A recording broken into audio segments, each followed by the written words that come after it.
എടാ, നിങ്ങളിൽ ആരെങ്കിലും സ്വന്തം സഹോദരന്റെ അടുത്തോ സഹോദരിയുടെ അടുത്തോ പിണങ്ങിയിരിക്കുന്നവരാണോ? അങ്ങനെയുള്ള ആളുകളുണ്ടെങ്കിൽ നിങ്ങൾ വാഴ 2 എന്ന സിനിമ കണ്ടിരിക്കണം. ഒരു രക്ഷയുമില്ല. നാളുകൾ ഏറെ കഴിഞ്ഞിട്ട് ഒരു സിനിമ കണ്ടിട്ട് അത് വീണ്ടും കാണണമെന്ന് ഇറങ്ങിയ ഉടൻ തന്നെ ആഗ്രഹിച്ചു പോയൊരു പടം. ശരിക്കും നമ്മളെ ജീവിതത്തിനെ കുറെ കാലത്തിന് പിന്നോട്ട് എടുത്തുകൊണ്ട് ഒരു സിനിമ.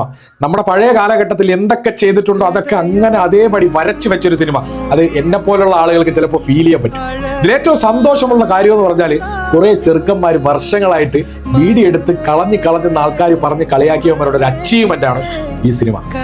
വാഴ 1 അച്ഛന്റെയും മകന്റെയും ബന്ധത്തിനെ കുറിച്ചാണ് പറഞ്ഞെങ്കിൽ വാഴ 2 സഹോദര ബന്ധങ്ങളുടെ ഏറ്റവും വലിയൊരു ബോണ്ടിങ് ആണ് സിനിമയിൽ പറഞ്ഞിട്ടുള്ളത്.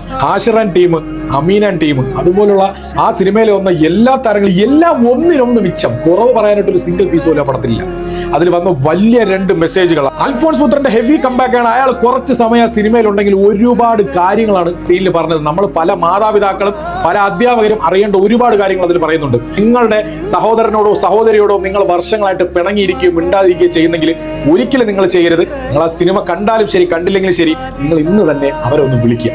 ജസ്റ്റ് നിങ്ങളുടെ ഈഗോ ഒക്കെ വിട്ടിട്ട് ഇനി എന്ത് തേങ്ങര മൂടും ആയിക്കോട്ടെ, അവരെ ഒന്ന് വിളിക്കുക, സ്നേഹത്തോടൊന്ന് സംസാരിക്കുക. ഇല്ലെങ്കിൽ നാളെ നമുക്ക് വലിയ നഷ്ടങ്ങൾ ഉണ്ടാവും. അന്ന് നമുക്കൊന്നും തിരിച്ചെടുക്കാൻ പറ്റൂല.